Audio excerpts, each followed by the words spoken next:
Attraction that used to be here. We dressed it up to look like a subway station in San Francisco, and it's beautiful and shiny and new. It's really gorgeous.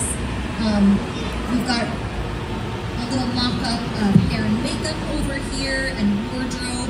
Those are some things that you might find on trailers at kind of a staging area for like what we tend to call base camp, a staging area for a set.